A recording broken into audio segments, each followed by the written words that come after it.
are back. I am Julius, and I am very happy to continue this series. Yes, it is a series. It is the journey to the Snyder Cut, and I am joined by a very special guest, someone who I'm very happy to introduce to this channel. You are probably familiar with his work because, like the Goat Movie Podcast, he loves talking about film, movies, television, comic books, movie news, all of it. I recently watched a news video of his about the Avatar, the Last Airbender series coming on Thank you. Netflix.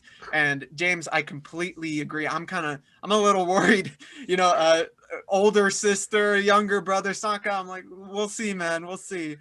But I kind of teased who you were. Who are you, sir?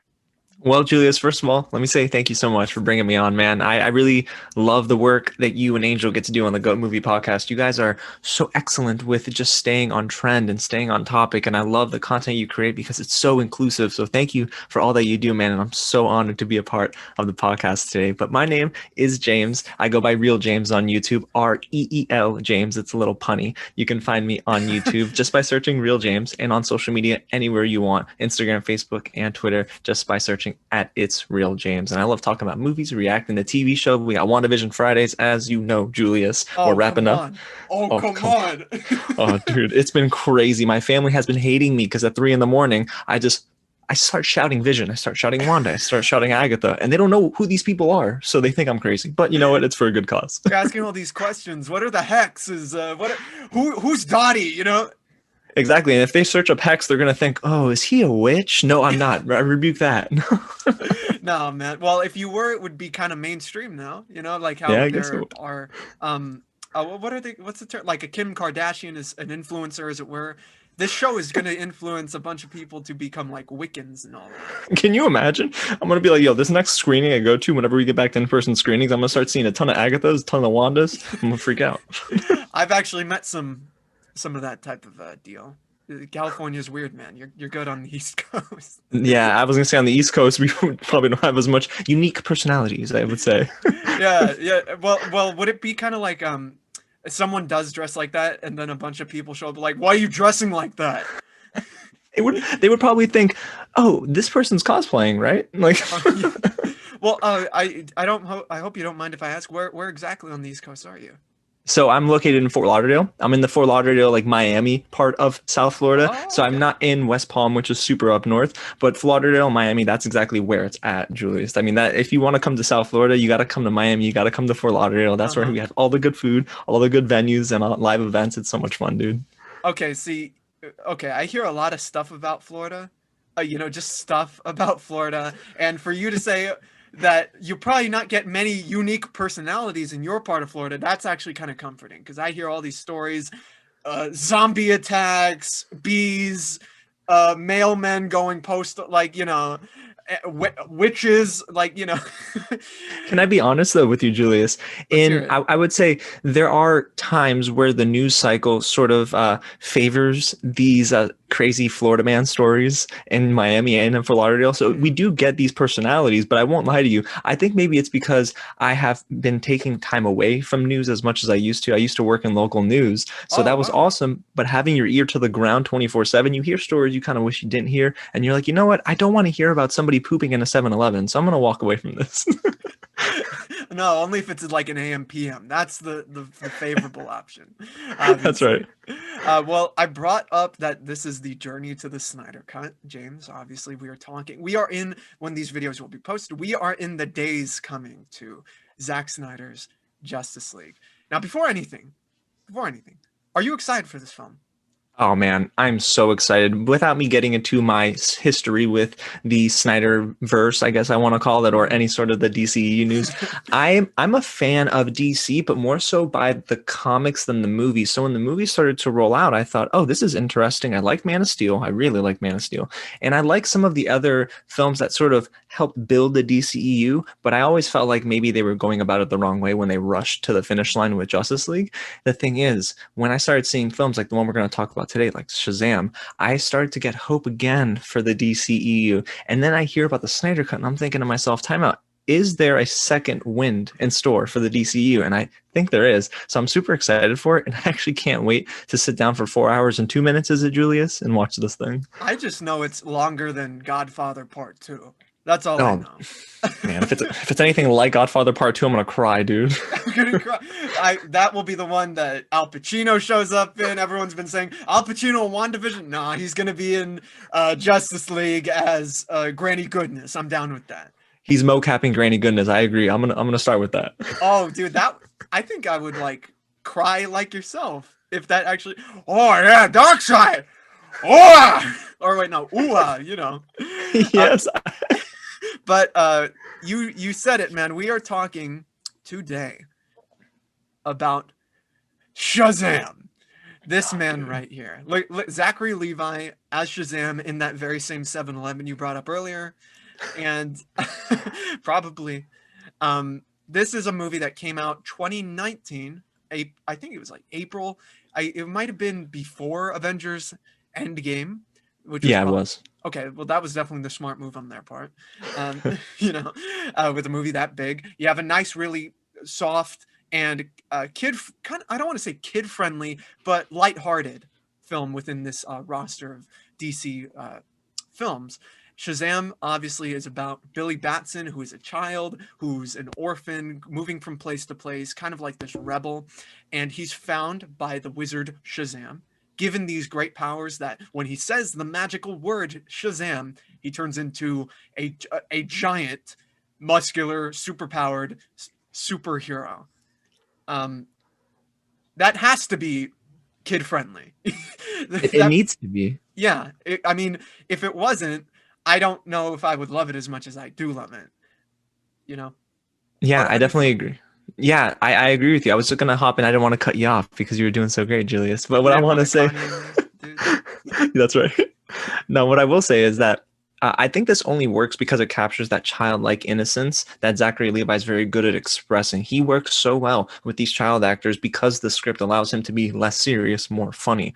This was the first DC movie that I can tell you that really honed in on successful humor, because I think the other movies, they had those bits of humor that didn't really work too well. Like Wonder Woman tried to give that to Chris Pine a bit, and I think that in Justice League was a total miss, clearly. But what I will say, and even in Aquaman, I'm not gonna lie to you, I think Aquaman came out just before this film as well, and Yeah.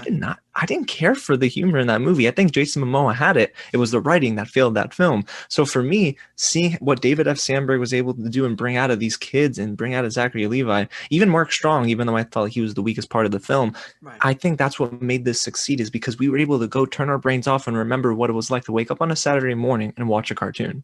I felt like this definitely captured that cartoon element of comic books that is uh, I feel like it gets not criticized, but it's not taken as seriously, which is why I think the comic book movies try to push the dark levels. Like you get something like Joker. Zack Snyder's Justice League itself is going to be rated R because they're trying to show this is something that can be more mature. But getting something like Shazam that is just as honest as it gets when it comes to like what is a comic book, right? A comic book is a fun little story. It's made for kids. It's about a complete escapism. He's literally escaping into a different body, you know? I agree. And I was gonna say, Yeah, Julius, I think what's really cool about the film as well is that it doesn't necessarily focus too much on the superhero aspect. It's more so about the family values that the film has. Because for a superhero movie to introduce like group homes, foster children, I haven't seen that before. I mean, sure, we had Wanda and we had Pietro and Age of Ultron where they touched on them coming from a foster home and then being taken in by Hydra and whatnot. But yeah. this was the first time I think we saw the day to day, the going to high school, the inside the group home. And I think that's what made this movie feel so whole. I mean, geez, what's his name? I think it's Cooper Andrews is the name of Freddy, the actor who The plays actor Freddy. Cooper Andrews. I believe that's his name. He was also in And It as a young yeah, kid. well, no, actually, I think Cooper Andrews was in The Walking Dead, if I'm not mistaken. He is the gentleman that plays the fatherly type, I believe, in the house in the I'm group room. thinking. Am I thinking of someone else? Okay. Yeah, Jack Dylan Grazer. That's who you're thinking of. It Okay. just dawned on me. So I love the fact that they gave us these two, the mother and the father of the group home, because Mhm. I even have it in my notes. I think they're the soul of the movie because what they do is they teach Billy Batson values. They teach him how to value family. If not for them, I don't think Shazam wins at the end. So that's what this movie did so well, and it really just puts an exclamation point on why superheroes that they matter. Well, I absolutely love everything you just said. The way you said it, why you said it, all of it, and specifically the family point, which is why it's not shocking near the end, and it works completely when that you get something you'd imagine in a sequel with the Shazam family, that all these kids getting their powers and just tearing these demons up. Like, yes, that's unexpected, and it works here, and I want to see more of that. I was freaking out at that part because I actually couldn't believe what I was watching. Like, You know what's funny? I was introduced to Shazam through a buddy of mine that I grew up with, and he told me about it being Captain Marvel, then the name changing over to Shazam for some legal reasons. And I didn't know enough about Shazam and that storyline to know that his, I guess, well, his brothers and sisters would turn into heroes as well. yeah. And when that happened at the carnival scene at the end of the film, it freaked me out because first of all, I almost had forgotten that some of these older actors were there, and I didn't know what their roles were. So when I saw Adam Brody and Megan Good's like name on the cast list, I thought, no, they're going to be maybe stand-ins or they're Mhm. going to have different roles. But the fact that they play the superhero equivalents of these children freaked me out. I was so happy. Well, I can tell you love this film. Yeah, Am yeah. am I? Is it fair to say that? Yeah, it's fair to say that. I rewatched it actually today because I wanted to Oh. make sure I was prepared. And it was the first time I had rewatched it since I saw it in theaters. It Mhm. still held up. There were Mhm. some issues I had with the movie, but it's a strong 4 out of 5 for me. It's a top 5 DC movie. And the reason I say that is because it is going to be the one film that DC wanted the DCEU to be funny, charming, serious at times, but also really darn fun. And that's something think they failed to capture Mhm. altogether with all the other movies. Well, I think that you identify a little bit because you do have this positive personality. Also, the fact that you do kind of look like the Shazam version of Freddy in the movie. Um, Oh my god. Oh my gosh, I love this, Julius. I'll And you're email right. this to you. Please do it. That was I looked up your Shazam review just to see what you thought about it a couple of years ago, and then I noticed, man, this guy, he looks like that kid. But like he looks a bit like him. So this is my new favorite image of all time. It's I like love it. I love it. And it's so funny you bring this up too, because Jack Dylan Grazer, they just announced he's going to be working alongside Jacob Tremblay in Luca. And I'm half Italian. So if you put two and two together, Julius, you're a prophet, it's bro. happening. How Oh god, that's actually kind of freaking me out, dude. Yeah, I know, but it's still so cool. Thank you for doing this. Of course, I'll send it to you on your through email. Please do. One thing I want to do is kind of establish Shazam, or actually back when he was introduced in Wiz Comics #2 as Captain Marvel. Gang away for Captain Marvel. I mean, this is obviously that look that this cover right here back when this comic came out is classic. It's kind of like the opposite and kind of a response to what Superman was doing, because on his cover, he's holding the car, he's stopping the robbers. In this, Shazam, or I keep on calling him Shazam, Captain Marvel at the time was doing similar feats. They were trying to sell him as their Superman. And then eventually, DC was like, well, maybe we should just buy him because we want to get all the. They're obviously ripping us off, so let's just get all the money we can get. So they bought Shazam, and now they're all in the same universe. And I love actually in the film that they kind of reference that in through your character, James Freddy. Um, how he's a big superhero fan. He looks up to Batman. He looks up to Superman. He has the Batarang. He has a shirt and everything. And I love that they essentially make this for fans identifying with why fans need superheroes? Yeah, I totally agree with you. I think we, the audience, are viewing superhero films through the eyes of Freddy, like you said. Yeah. So we are part of that cast because of Freddie being there. Like I love when movies do that too, when they put in characters in place that are the audience. Yeah. And that's exactly what it was in this film. And you're right about them introducing, Captain Marvel at the time in the 1940s and it being actually more successful than Superman. I did a little bit of research too, and I never knew this because I wasn't a huge comic book reader growing up. I eventually got into it when I was like getting closer to my like 10, 11, 12-year old like age range. But I'm not gonna lie, I had no clue that in the 1940s he was outselling Superman. Insane. Insane to think about. And I he can't kind believe of it. is to this very day, if we're talking about the film landscape, you know what I mean? Yeah. Yeah, I think it's incredible. And I think that's a big reason why DC was like, hey, I want to team up because we can't really be afforded to like, have this not bad publicity towards Superman, but when you have two different companies trying to vie for that number one spot, of course they're going to want to buy out the competition if that means they can, get a leg up on everyone else. So I think it's pretty cool. And it's actually really awesome to look back on comic book history and see that some of these lesser known superheroes were bigger, but because some of those superheroes that were kind of like behind in the race got Mhm. films now, they're more popular in today's day and age. Yeah, I absolutely agree. If you look back on interviews with Stan Lee, he'll talk about how he came up with the Fantastic Four, for instance, and which was a very defining comic for Marvel. And he's like, yeah, well, I mean, DC, they were doing the Justice League, and we Mhm. needed the team, so I did that. And it's something as simple as that has become this like legacy and this turning point for comics, honestly. And it gets us excited for whenever they do the Fantastic Four in the Marvel Cinematic Universe. And all that came from, yeah, I wanted to, compete. Competition brings out so much creativity sometimes, and in this case, I mean, it works all the time. I mean, look at Justice League and Avengers, right? If it wasn't for Avengers going and crushing it, we might not get Gal Gadot as Wonder Woman, Henry Cavill as Superman, or even Ben Affleck as Batman. Yeah, or even a new Superman played by possibly black actor, or the Batman with Robert Pattinson, or Joker. I don't think we'd get a Joker with Joaquin Phoenix without the turning point of the MCU. You know what I mean? I totally agree with you. I think that those one-offs, and I'm sure we'll talk about it here too, but it's Mm. the one-off movies that are loosely connected to the DCEU, but not really, that do the best for DC.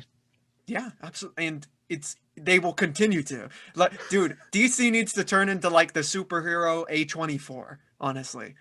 Ooh, oh, I You would know? love that. I got chills, Julie. You can't do that to me on a Sunday.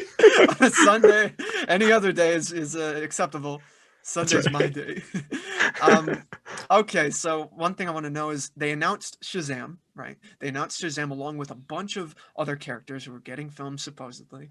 Uh, um and Shazam was one of these characters on the list. You had characters like Cyborg, Green Lantern, The Flash, and Shazam. Shazam's the only one to have gotten the movie so far. What did you think when you heard Shazam is going to be getting a live action film? What were your first thoughts? My first thoughts were okay, this has the chance to be very unique in that its origin story will be a little bit more layered because knowing, a little bit about Billy Batson and how he of course gets the powers from this grand wizard and stuff, that would be something that I think would appeal to a wider audience. And Mm-hmm. I thought, okay, maybe they won't go the whole like, generic origin route. And I was confident, but I wasn't too confident without knowing the casting. When I found out it was Zachary Levi, when I found out, we had Jack Dylan Grazer, Mark Strong, Mm-hmm. that's when I started to think, okay, and even Asher Angel, by the way, he doesn't get enough credit in this movie. I think he's really good in this film. When we started to hear about the casting, that's when I thought, oh, they're building something really cool in this film because they're bringing in names that we know, but we don't know too well. And this is going to be the jumping off point for them. And then when you see the film, that's when I was like, okay, so all my expectations were not only superseded, but they were just, oh man, they were blown out the water. Like I didn't think we would get a movie like this, and it ended up being one of my favorite DC films. I completely agree. I knew the potential of Shazam through the comics and also, more importantly, the Justice League Unlimited series, where Shazam had this great episode. He came in and he was talking about how, as a new recruit of the Justice League, he comes in and Superman is automatically jealous because Shazam is getting all this attention, but he's also kind of naive because he does have the mindset of a child, and he's taking out all this like pent up aggression on Captain Marvel, and he gives this incredible speech about how he looked up to the Justice League, and the Justice League, they're losing their hope steadily, and it's brilliant writing. And I'm like, yes, I need to see this in the live action. I think that would be phenomenal. You know what I mean? Did you ever watch Yeah. that? No, I actually didn't. And I kind of want to now because it sounds really incredible. But I mean, that's the thing. I think that's what this movie can do is that it can, it's a good stepping off point. Like, yeah, Julius, we had the very like generic origin tale kind of vibes to it. But I mean, that's something that I feel like I would love to see live Oh my action. goodness. And I feel like we probably will see it when DC gets their act together and they start crossing these characters over, because Shazam is too good of a character not to see him with another hero. You know what I mean? That's what I think they're going to do, honestly, in terms of crossing over. I think they're going to forget about the Henry Cavill Superman. They're going to hope that we forget about it. Ben Affleck's Batman, I know they're going to, I know it makes me cry too. They're going to hope that we forget about his Batman, and they're going to want the central players like Gal Gadot, Jason Momoa, Zachary Levi, and probably Robert Pattinson. And then you have Ezra Miller, who is going to be the one to tie everything together with the, Flashpoint and whatnot. But I think we're going to get that for the next ensemble film for the DCEU, but we're going to have to forget about everyone else. It's kind of weird, man. And then It is. there's a specific part of the movie that will make that even harder to deal with, but we will get to that. We will. I promise you. I promise you, we will get to that point. Awesome. One thing, when it comes to people's familiarity with Shazam, right? I think the number one thing that every person in the mainstream of comic culture knew about was the animated film Superman Shazam versus Black Adam. James, I don't know if you've seen this. Have you seen it? I, I, I no, but I've seen this art that you're showing on the screen right now. Why does Yeah. it remind? Where have I seen it, Julius? Because Th- I know I've seen this before. well, this is the box cover art for the animated film that DC put out. It's about the origin of Shazam, but Superman's also in it. It's about Clark Kent taking care of Billy Batson, who's kind of like this street rat, and Black Adam just shows up looking for the new wizard, which is Shazam. He gets his powers. They all fight, and it's remarkable. The animation, the lessons, everything about it. I promise you, it's the thing that got Shazam into the mainstream, which is crazy because he's been around forever. But this is the thing that I think is the best introduction for most people because it's freaking dope. That's incredible. Now I want to add this to my watch list because I've seen this art before, but I figure it's art for a comic book, not for a Right. film. And I think this would make an amazing animated film. Oh my god! Imagine like just a film poster of this with those actors. Dude, I think it would get people so excited. And I know what DC's doing too with Black Adam, getting The Rock in the fold. You know what they're doing, Julius. They want to bring the attention over to them a little bit more.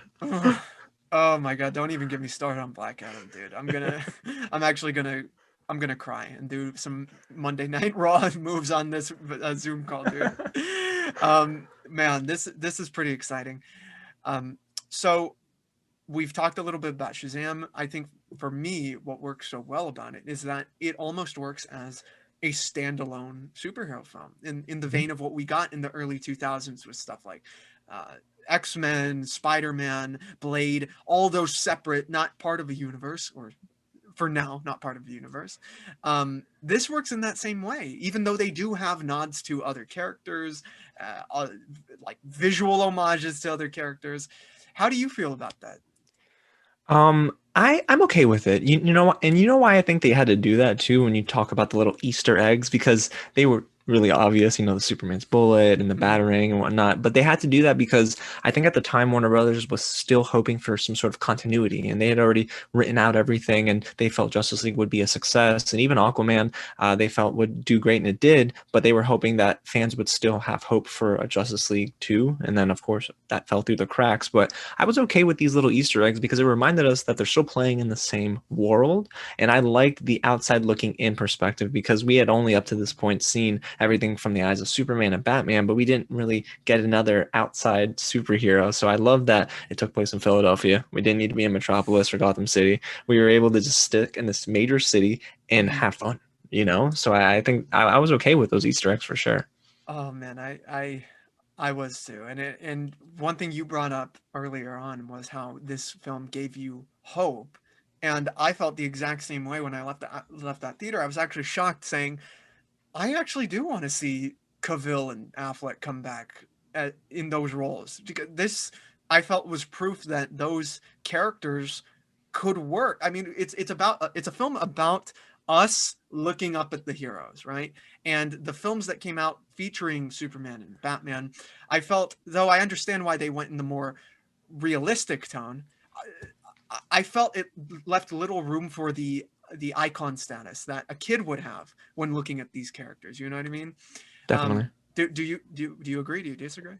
Yeah, no, I totally agree. I think that they had to play this a little bit differently, and they had to make it more accessible for people who didn't understand the characters as much. Because when you watch Batman versus Superman Ultimate Edition, I mean, I never referenced that theatrical cut. I don't like that at all, but I do love the Ultimate Edition for sure. And when you watch that film, if you don't know about Flashpoint, if you don't know much about Bruce Wayne as a character, if you haven't read too many Superman comics, you might be a little lost about their motivations. But when you Okay. go and watch Shazam, you don't have to read any Captain Marvel issues. You don't have to read anything about Shazam. You can go in there and enjoy it for what it is because, like you mentioned, you're the person looking up to the superhero. And I feel like we were lacking those films for a little while.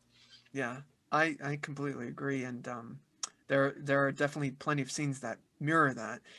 The sequences where he's testing out his abilities, they're filming it, they're in the garage and everything. That he gets shot, he's like, I'm bulletproof. Like, yes, this is what I've been waiting for. Just that interaction of like, wait a minute, I'm super powered. You know?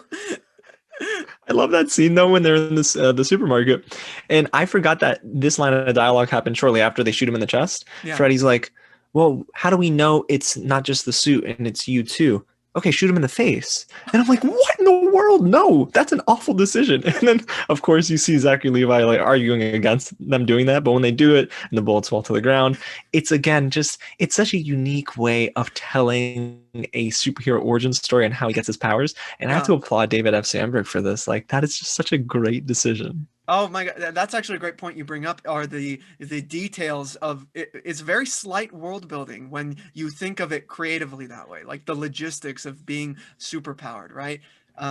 Where do the clothes go? Is my face bulletproof? You know what I mean?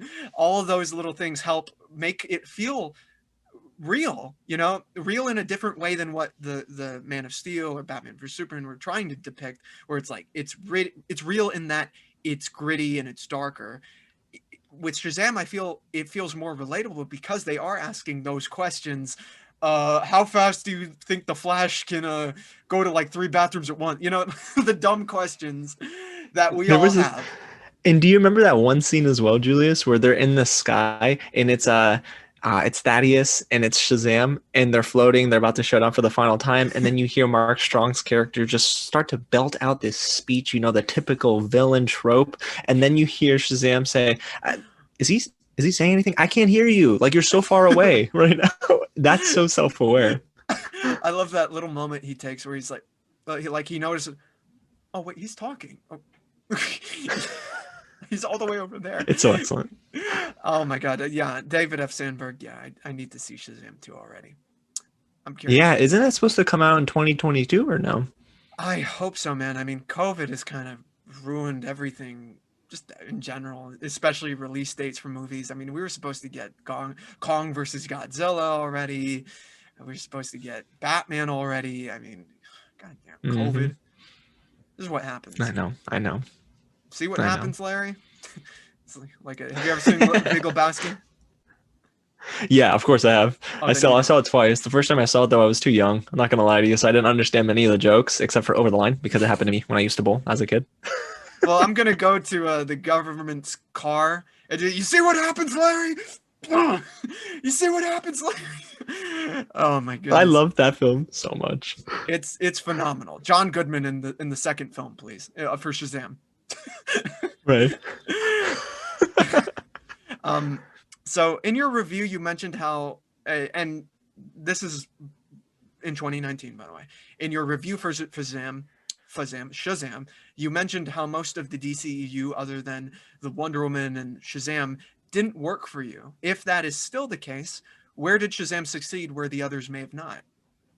Yeah, I'm glad you brought that up because that's changed only ever so slightly. Because I did a rewatch of Man of Steel Mm-hmm. after screening Shazam, and I actually liked it a little bit more because I think I tempered down my expectations of what I wanted from a superhero movie, and Right. instead I looked at that through the lens of Zack Snyder, and I actually really appreciate that film much more. So that statement is still true, except I guess putting aside Man of Steel. But what I will say is that I still think, excluding Man of Steel again, that the statement still holds water for me because I don't think that the DCEU has ever found its perfect stride. It's never really fallen into a very like good groove. I really do think that this cinematic universe, it has so much potential. Do these characters are ripe for storytelling? I mean, we just got news of was it Blue Beetle that's getting a live action film, if I'm I not I mistaken. think that was a while ago when they announced, because I remember them announcing a Booster Gold that was being worked on.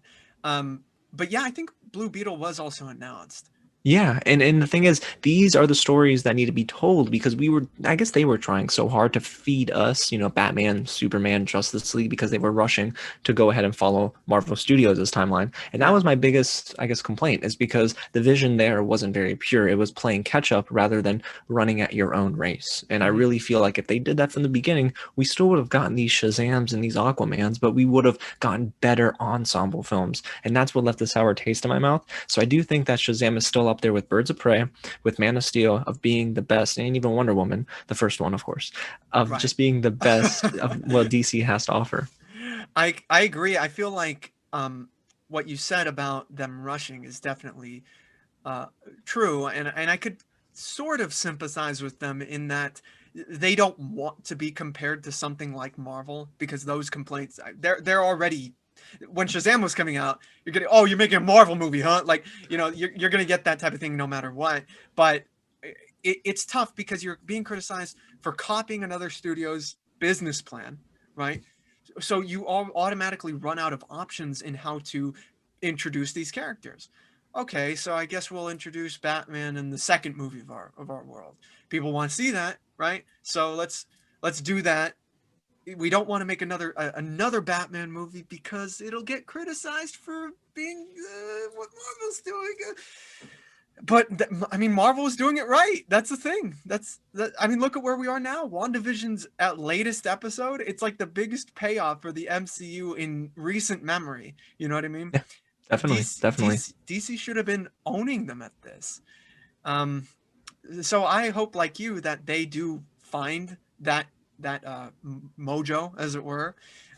Whether it be with the Shazam character, the Wonder Woman character, even Aquaman. Um, Man, man, man, dude. Because I know when you think of the potential of the DCEU, Julius, it blows my mind how they have not capitalized on this further. The Snyder Cut, though, if it does well, I know people are a little on the fence about a sequel, but if the Snyder Cut does well, I do think that they need to allow Zack Snyder, if he would, of course, want to, come back and direct a sequel because there's nothing that speaks louder than money when it comes to corporations, but when it's money and success with fans, that's that sweet spot that Marvel's found that DC has yet to find because even though Aquaman did billions of dollars or $1 billion, I think a little over a billion, yeah, it didn't really do very well critically. Like I think audiences were still on the fence. Like they love Jason Momoa, I know I did, but they didn't love the writing. And there are some fans of it, of course, but I don't think they've ever found that sweet spot of we're making a film to make money, but also to please fans that have been along for the ride this entire way through. I agree, and I hope that t- uh, shifts the tide with the Batman. If the Batman does start this new world where it's essentially a do over. Hey, let's do a new Superman, a new Wonder Woman in this Matt Reeves world. I think that will be when it's like, okay, guys, wait a minute. I don't think I'm ready. I don't think I'm ready, dude. It'll give them some more, it'll also give them more play with, audiences that still, and I don't know how audiences that like, I guess are diehard cinephiles, they Mhm. don't respect superhero movies. Like I'm almost of the mind that if you don't know that superhero films can bring out the best in actresses and actors, then you are just behind in the times now. Yeah. Like you have to understand that what we're getting in WandaVision, for example, Oh we my were God. getting that level of emotion in Lost. We were Right. getting that layered approach to TV storytelling in Breaking Bad. This is Hmm. a beautiful payoff that I think people aren't respecting as much because they think, superhero films Yeah. and TV shows, really? Comic books? Come on now. Come on now. We're trying to Right. get a new Pride and Prejudice, the fifth remake of Pride and Prejudice. How's that any different than the reboots, dude? Right. I mean, reboots happen everywhere. It's just about finding that awesome stride. And I think that studios will pay attention if the Batman does well, which it will. I mean, box office, I expect Robert Pattinson and Matt Reeves alone, and even all like what Colin Farrell. I mean, gosh, Paul who else? Dano. Paul Dano, and then Zoe Kravitz as well, Yes, right? She's yes. playing Zoe Catwoman. I mean, Kravitz, Jeffrey Wright. these are household names, dude. Yeah. People know these actors and actresses, and they're going to bring in money. The thing is, I think the difference will be is that it'll bring in money, but it'll also allow for the DCEU to live on in terms of storytelling. It's Hmm. not just going to be a cash grab. Like this is going to open the doorway for something so new, and I won't be surprised if they make mention of this in the Flash solo movie. Like Andy Muschietti is going to talk about this in his Flashpoint film. I hope we see Shazam in that Flashpoint film, man.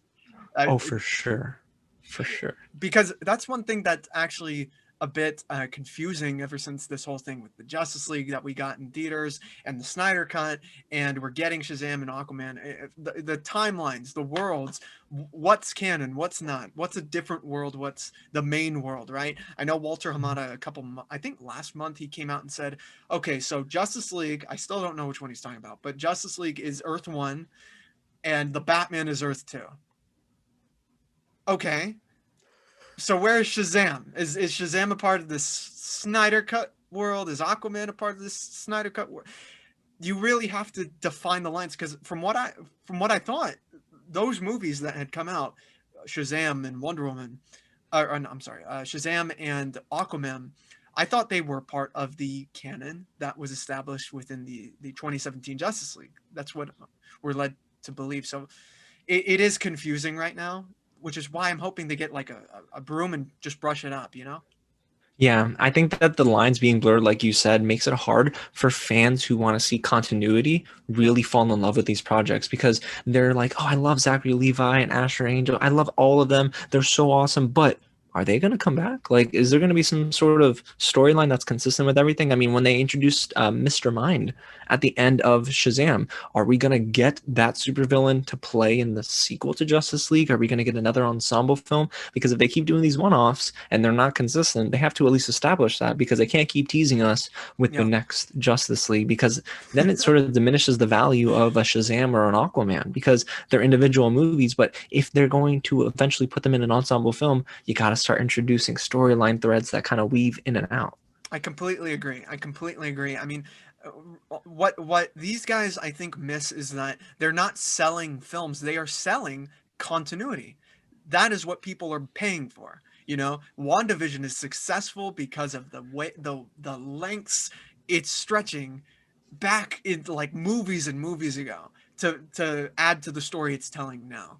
And I think that's what fans, comic people really care about is what it's why we notice, okay, that's Don Cheadle and that's Terrence Howard, that's Edward Norton and that's Mark Ruffalo, right? It's why a lot of people are freaking out about this news of Henry Cavill. Is he dropping out? He said he'd be coming back. What's going on with that? A new Superman movie? Who's it going to be? You know, and it's unfortunate because DC, they should have the most leniency in that the multiverse is their thing, right? That is their uh, um, forte. That's their forte. They went to college for the multiverse theory. You know what I mean? And Marvel is doing that. Guys, you need to own this right now. Establish, please. Establish. Where is Shazam? Where is Black Adam? Where is Justice League? Where is Henry Cavill? Right, I totally agree with you. And you know what's crazy? There's an amazing comic book, I think, or I believe it is a comic book storyline. I don't think it's a single issue Hmm. that deals with Superman and Shazam's rivalry. Mm. Dude, imagine if they were to continue with this like consistent storyline and eventually have them face off. Like, I would love to see Zachary Levi and whomever they cast for Superman go ahead and show down. Like, that would be perfect. It's a battle of two nearly invincible superheroes, but like you said, if they don't continue to be consistent with their storytelling, we're not getting any of this payoff. Here's my well, you said it, man, and you perfectly transitioned to this next image I want to show everyone, which freaked everyone in my theater, even the people who don't like comic books, out. That suit means something to our culture. That suit, they Mhm. didn't even have to show Henry Cavill's head because it wasn't him, obviously, but Right. that that suit speaks volumes. Obviously, it got Oh, people excited, freaked out. Oh, my, there is a future. There is hope. I need to see that team up ASAP. And I think it's crazy. So before anything, before we continue in like the nerdy theorizing, what do you think is going on with Henry Cavill and Superman? well, honestly, I had time to think about it because my first reaction was, well, then maybe there is a chance he comes back in some sort of alternate timeline if they're going to open up Flashpoint. Right. But I have to go with my gut, and I think Henry Cavill is done playing Superman. As much as he wants to come back and don the suit one more time, I Yeah. do think he's done because you don't announce that you're rebooting Superman with J.J. Abrams as producer, who was known to reboot Star Trek, who rebooted Star Wars in a way, not I mean not rebooted, but like gave it second life Yeah. in terms of their theatrical films. But what I will say is, you bring on Ta-Nehisi Coates, who's an amazing writer. He's a great Yeah. author, and you bring him in Absolutely. to pen the script. You don't bring in an accomplished black writer to not cast a black Superman. And when then I heard the rumor that the Hollywood Reporter put out and said, "Hey, we're hearing they're looking for a black Superman," I'm like, all right, Henry Cavill is done. As much as I feel like he was failed by the studio, he's done. Man, that's crazy, and it sucks. And those reports may, and rumors probably will be true because you say J.J. Abrams producing, Ta-Nehisi Coates, I hope I'm saying that correct, Yeah. writing. Why wouldn't you say, and it's Henry Cavill's film? Like, why wouldn't you say that? I feel like there's a certain disconnect. If I'm not mistaken, Henry Cavill, like, he's been pretty mum about like all the drama behind the scenes. Ray Fisher's been very vocal, thankfully, and we've heard these stories on account of him and his colleagues and whatnot, but he's been pretty mum. However, they've shafted that character for a while. The last Yeah, time we saw Henry Cavill in that Superman suit was what, 2017's Justice League, like you mentioned. At the end of the film, even David F. Sandberg said he wanted to get Henry Cavill in the suit, and they were yeah, going to sit down and have a conversation. I would have loved to see that scene, but he wasn't able to go to Toronto and shoot that scene. So it's a shame, but like, they have not been able to get him in that suit in a film that is like connected to the DCEU. Like the Snyder yeah. Cut, I definitely think there are going to be certain ties that they pull from that and keep with the DCEU, but for the most part, doesn't the Snyder Cut kind of feel like a what could have been type of film? Yeah, I completely agree with that. I feel like it is. I don't want to brush it off by saying it's a what if. I mean, it's obviously the original vision for what Snyder had, but it's in the past still. You know, like the announcements and the trailers came out in 2016. You know, like years ago at this point. You know, um, so I do agree with you in that. How far will the Snyder Cut be reaching in terms of its storyline? Because we kind of passed it at this point, unfortunately. You know, we've gotten Birds of Prey, Wonder Woman 84, the Aquaman sequels are going to be happening. Shazam came out, and were those in the original plan along with Zack Snyder's Justice League? What there's complete disconnect. You're absolutely right. Yeah, I know Um, exactly what you're saying. I think the vision shifted after Justice League, had that terrible critical response. And they were like, you know what? Okay, there's something that we can pull from this, which is, making these superhero films a little bit lighter. I mean, you get something like an Aquaman, you get something like Shazam, and even Wonder Woman 1984 was not as serious as its predecessor. It was way more lighthearted, even though Pedro Pascal's character was an excellent character, excellent villain, but they made him a little bit more comical in a way. yeah, So he wasn't as grounded as some of the villains that we saw in Man of Steel and Batman versus Superman. Like, we saw villains there that were way more realistic. And I think think the vision has changed now for the DCU. Like we said earlier, dude, they're gonna go that one-off route probably, and then loosely connect them and eventually get an ensemble movie. But Mhm. I think that that vision they had in the original and the Snyder Cut, even though we haven't seen it yet, I think that's long gone. Yeah, I mean, all we can do is just look for what it was and what could have been, possibly. And who Right. knows? I mean, if they do announce a sequel to that specifically, it's like if it's doing really well, they announce it. I'm not going to be like, oh, well, we're done with that. Like, well, what are we left with, dude? We don't really have much, so why not give him another go at it? You know? I agree with you. Yeah, I mean, there's no reason to put down this cut of the film because it still will hold water no matter what happens in the DCEU. Like you said, I mean, it happened in the past. This was the cut we should have gotten. If you don't want to watch it, fine, don't watch it. But the movie is there for those who wanted to see Zack Snyder's vision come out to play. And I mean, you and I are going to be in our seats on March 18th, and we're going to watch this darn thing for 4 hours and 2 minutes. So I am definitely going to sit down and take it for what it is. That's the thing. We got to take it for face value, just like we're taking the rest of the DCEU now. Like I can't even have expectations for the DCEU anymore because I Yeah. don't know what they're doing next. I have no idea. What's the plan? What's the end goal? The end game, as it were. You know, I mean, it Yeah. feels like it's kind of like a throwing stuff at the wall and seeing what sticks. And some things do stick. Shazam does stick. Joker does stick. People liked Birds of Prey and Aquaman, and I mean, Wonder Woman 84 is a different story entirely. But people are at least excited for things like the Batman, right? You know, I mean, they're going to That's right. continue to throw stuff, and we'll see if it works or if it doesn't work. Yeah. Um, I mean, listen, I would love for everything they throw at a dartboard to stick. We know some things will fall through the cracks, but I mean, I'm all here for a Birds of Prey sequel. You know, I'm all here for the successful one-off DC movies that did well for them to get another follow-up movie. And I mean, we were talking, I know, about Superman coming to that cafeteria. There was one thing I just remembered when Shazam, he says, I had to call in a friend of mine. right, Now, him saying that he's a friend of Superman probably eliminates their rivalry. I mean, they can right. maybe bring it back and, say, okay, they ended up being, terrible like opponents. They hated each other. But it sounds like here that Superman is already friendly with Shazam. And then, of course, in turn, would be friendly with Jack Dylan Grazer, with Darla, and all these different characters that we've already gotten introduced to in Shazam. So I think this was David F. Sandberg's way of saying, you know what? Dang it. I want to connect these films together. And like you said, I don't know if this one will be connected because clearly, as we see Superman here, he's white. When they do cast a black Superman, Yeah, there's no consistency there anymore. But right. like you mentioned, the Flashpoint thing, they can just sweep it under the rug and say this never happened, and we're going to reintroduce Superman in a different way to this Shazam. Oh man, the scene you loved and got freaked out over didn't happen. Exactly. It's kind of like what, even though I like Days of Future Past a lot, it definitely did that. Look, we did this movie to get rid of like The Last Stand, but hey man, in doing that, you were also getting rid of X2, the first X-Men films. I like those films, you know. I know, man. I know. That's the thing. It gets tricky, right? When you start Yeah, eliminating previous films, something that Marvel's never done. They've always, no matter what, hit or miss, they've rode with that wave. Thor: The Dark World, not a great film, honestly, not one of Marvel's best, but they at least gave it some sort of importance by introducing the next Infinity Stone.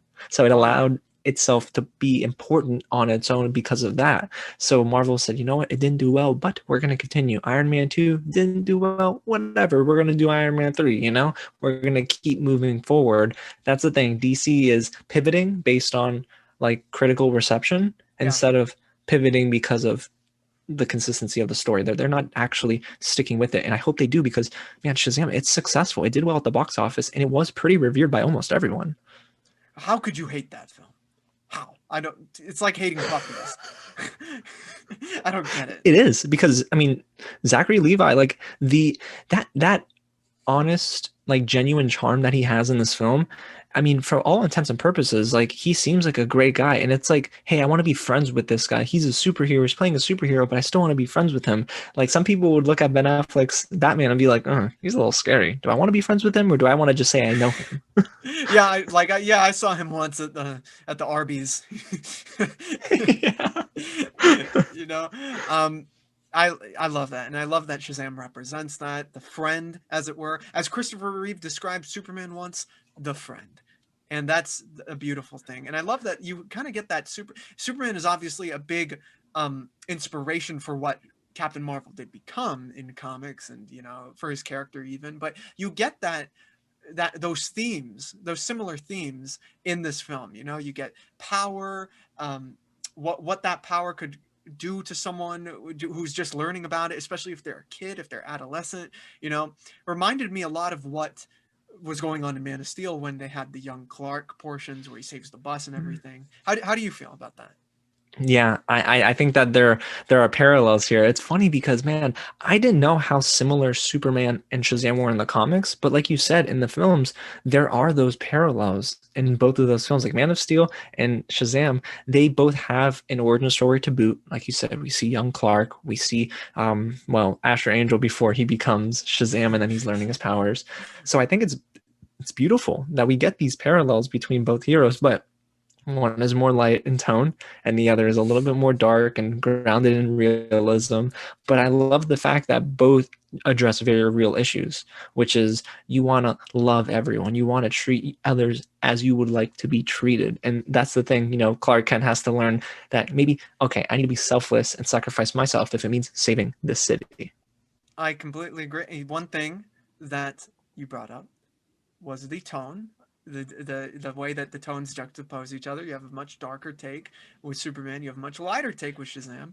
Um, my question is because when they announced Shazam and they announced all those projects that they were working on, the Snyder verse was still a thing. We were waiting for Batman versus Superman, and Justice League was announced, Justice League Part 2. Like, they were announcing a lot of stuff that would supposedly be part of this world. And I'll just show you this photo that I found, which I thought was really funny. But aside from this photo, how do you think Shazam would have fit within a Snyder vision of the DC world? That is a great question, Julius. It's something that I guess I thought about initially, and then I stopped thinking about that once I saw the film because I figured, oh my God, like I'm so happy they went this direction in terms of being funny, jovial, like optimistic. Mhm. But if we ended up getting this Shazam in a Zack Snyder-esque film, which should be more brooding, and I think we miss the essence of the character of Shazam because Shazam, he looks older. In the movie, they joke about like, oh, maybe a mid 30s, possibly early 30s. He looks older, but he's still a kid at heart. It's that childlike essence that allows him to be the hero that we see in the final film. So if we got someone who's a little bit darker in terms of being, sad, or it could be someone that has a very tragic past that they're unwilling to address it until they become a superhero and then they take it out on their fellow neighbor, that would be kind of tough to stomach because that isn't the character of Shazam. Right. So I think it wouldn't work very well at all. And I'm actually very glad that they went away. But again, it comes back to the issue of, well, was Zack Snyder's vision the vision that Warner Brothers wanted to go with? Or is there pivoting, I guess, after Justice League? Was it a smart Yeah. move? And for Shazam, I think it probably was a smart move. That's actually a really great point. That Zack Snyder obviously had all these grandiose plans for those characters within the Justice League, but did his vision include certain characters that might come off as a bit goofy in that vision, like Shazam, like Animal Man, the Teen Titans Robin, all these characters that could come off with a lot of levity. Were they even included in his vision? And if they were, how much altered would they have been? I mean, one They thing I would. just. Oh, Oh no, sorry. Please, James, go ahead. no, no, I was just going to say, I think that they would have been altered quite a bit. I mean, Yeah. I don't think we get an optimistic Shazam. I think we get Mark Strong probably killing some people and then seeing everything like as it is, because in Shazam they cut away whenever like the seven deadly sins were going around and killing everyone at that board meeting. But yeah, no, I think we would have gotten a very graphic Shazam. One thing I just noticed in this picture was the little cross in his hands. I just. I did Yeah. not notice that. We would have gotten that for sure. Who is this actor? I don't know. It's like Zachary Levi, but like not Zachary Levi. Like I don't. It's just some random guy angry. It's possibly my favorite Photoshop of all time. Oh my goodness. Here, let me just check the notes because I like to stay on track. I like to be For sure, professional, for sure. especially when there are guests in the chat, of Thank you, course. thank you. um, so we're talking about obviously Shazam. It has to lead into the Snyder Cut that because that's why we're doing this. That's why we're talking about this. When the Snyder Cut comes out, I feel like there will be a couple reactions to it. I think overall, it's a masterpiece. It was overhyped. It's terrible, right? I think those are three automatic reactions they're going to get, whether they're warranted or not. I think that's exactly what we're going to get. So, how do you think that Shazam will factor into the way the Snyder Cut is looked? Because obviously, you have something. I mean, whether we like it or not, whether it's canon or not, it's a part of the buildup. You know, it's the DCEU. This is the Justice League. It's essentially the Avengers for this world.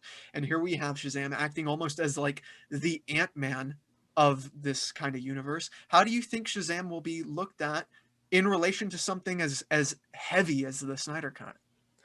I think that the fans that don't like the Snyder Cut very much are probably going to be the fans that were championing for DC to go in the direction of Shazam and Aquaman. That's the camp I think a lot of those viewers will fall into. Now, not everyone. I think there are going to be fans like myself that are still willing to have an open mind about the Snyder Cut. Right, yeah. But what I will say is that if if it does well, right? If the Snyder Cut does very well among a wide group of people, I think there's a great possibility that we never get a Shazam movie in the DCEU ever again. Like we'll probably have to get more Matt Reeves Batman instead of David F. Sandberg's Shazam. But then it creates this weird rift, right, in between the studio and the storylines because you're getting Fury of the Gods, which I Yeah, believe is the working title or the official title for Shazam, the yeah. sequel. So you can't ignore the fact that the DCEU has moved on. But if the door is still slightly open for another Zack Snyder DCEU film, you're essentially confusing your audience and you're letting them know that, hey, we have those optimistic films, but we're just going to go serious and brooding superheroes. So I think that this will be a very confusing film in terms of watching it chronologically in the lead up to the Snyder Cut. But if you were to like just kind of I guess not rewatch everything in order, but watch some of your favorites like Birds of Prey, Shazam, Wonder Woman, and Man of Steel, and kind of forget about, the Justice League theatrical version and not really like stay consistent in terms of the timeline. I think the Snyder Cut will probably play out better because it'll feel more like a standalone film as well. Yeah, man. I never even thought about that because if the Snyder Cut, which it probably will be one of the most successful uh, what am I trying to films, anything on streaming, it's being hyped up ridiculously so. It'll probably get more viewership than maybe even WandaVision's first episode, its second episode, and the finale. Probably beating out Superman and Lois. I mean, this thing has been like being championed for, waited for, dreamed of, right?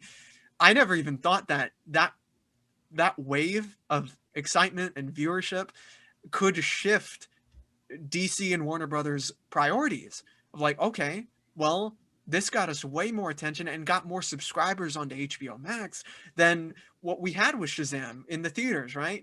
Obviously, everything's proportionate. It's they're very different settings and everything, but the Snyder Cut is due to be a success that way. Just due. It's like I, a filling glass, you know? I totally agree. And you know what? Numbers don't lie, Julius. So No. if HBO Max sees an uptick of like 1 million plus subscribers because of the Snyder Cut, and let's say those households, at least like half of them or more than half of them play the Snyder Cut for as long as they want, it could be an hour, 2 hours, the full length of the film, those numbers will encourage WB and HBO Max to say, you know what? Oh man, we weren't getting those numbers with a Birds of Prey, but we're getting those numbers now with the Snyder Cut. So maybe we need to move in that direction, which of course would allow for Matt Reeves' Batman to still play ball because it's a very dark film from the looks of it.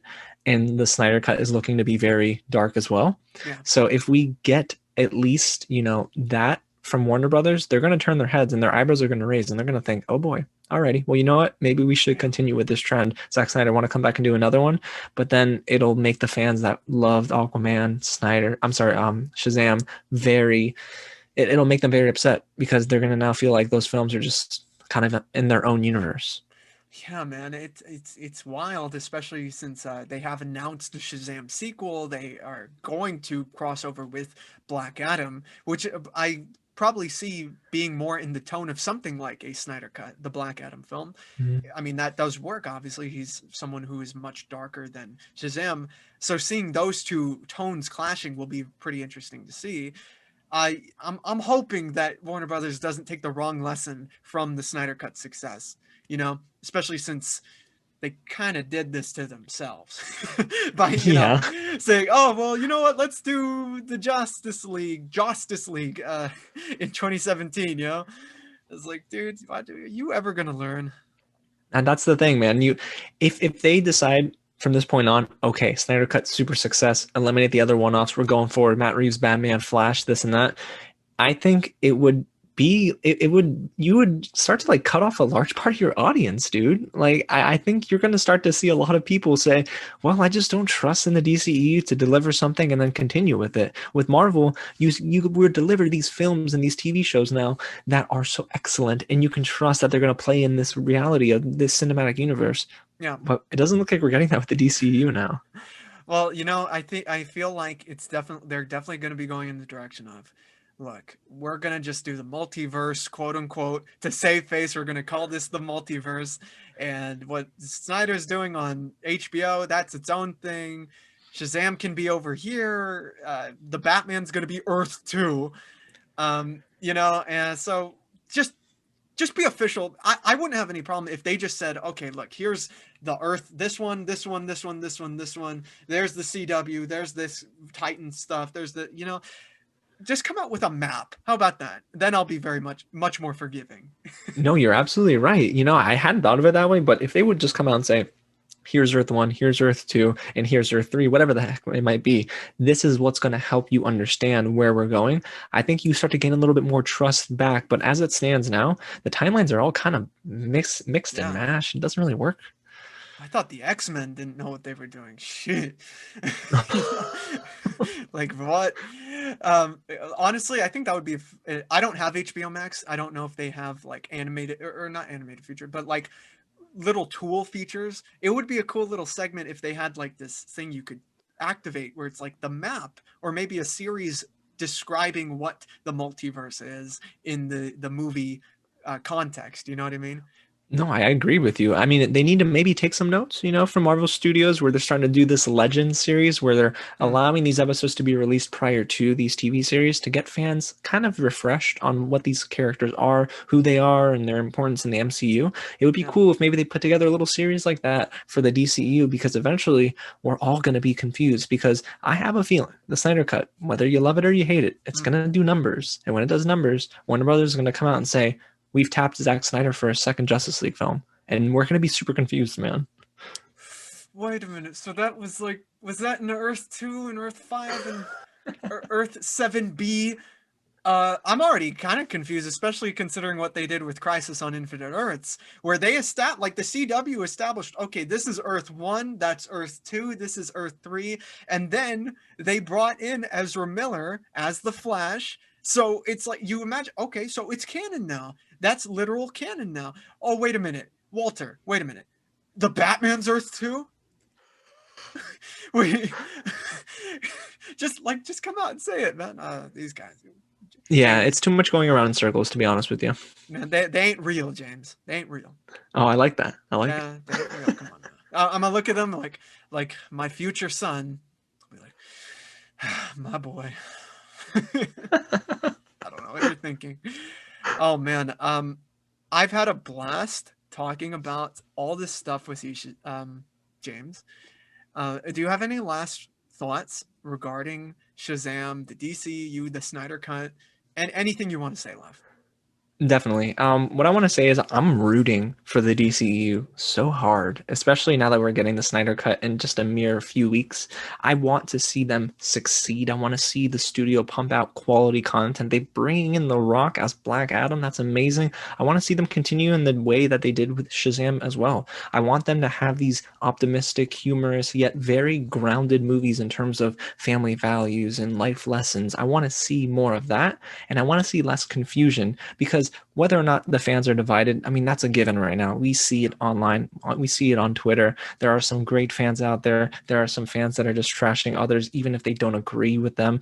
But I do want to see a more consistent timeline. I think we're going to need to know what the plan is for the future. And everything seems so cloudy now. When they announced the Snyder Cut, I was so happy. But then part of me is thinking, well, what is the future looking like right now for the DCEU? And I want more certainty, but I am positive or I should say I'm optimistic that they're going to go in the right direction, because I feel like they've started listening more and more to creatives and to directors. We're getting a Blue Beetle film directed by a Puerto Rican director, Angel Soto, I believe his name is, and he's awesome. And I think we need to get more of that. We need to start branching outward rather than just trying to stick to a timeline that doesn't work. So I am optimistic is what I'll say about the DCEU moving forward.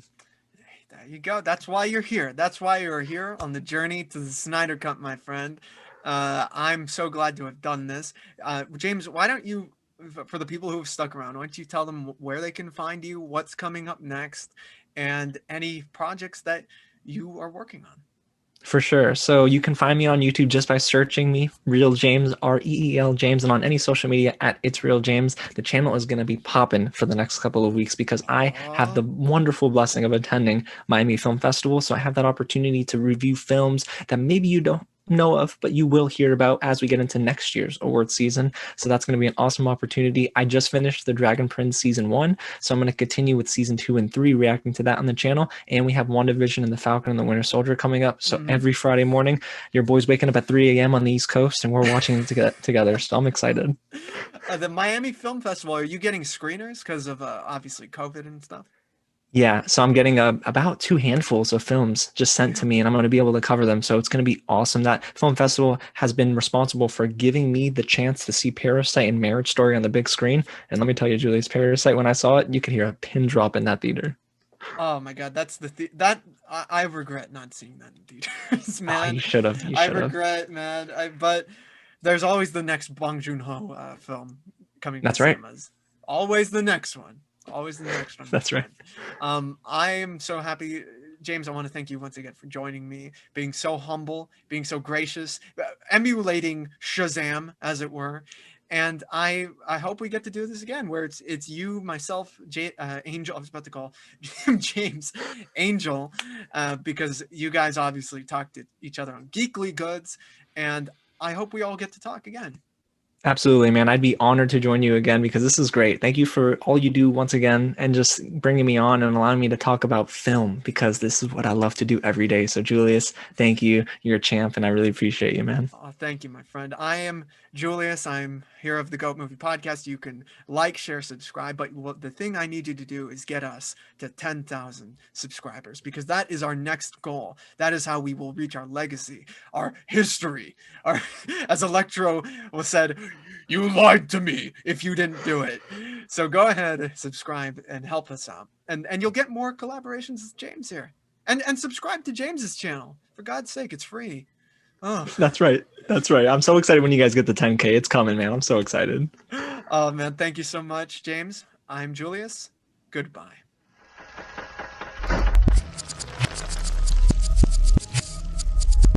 The GOAT Podcast is proof you don't have to look any further for movie news, reviews, trailer reactions, or special discussions. Subscribe, get notified about what's going on, and I promise you'll be entertained by our daily content on YouTube. If you want more, we're on Twitter at GOAT Film Podcast, Instagram The GOAT Podcast, and the GOAT Movie Group on Facebook. Get connected with us, see what's happening, and make sure to love it while you're doing so.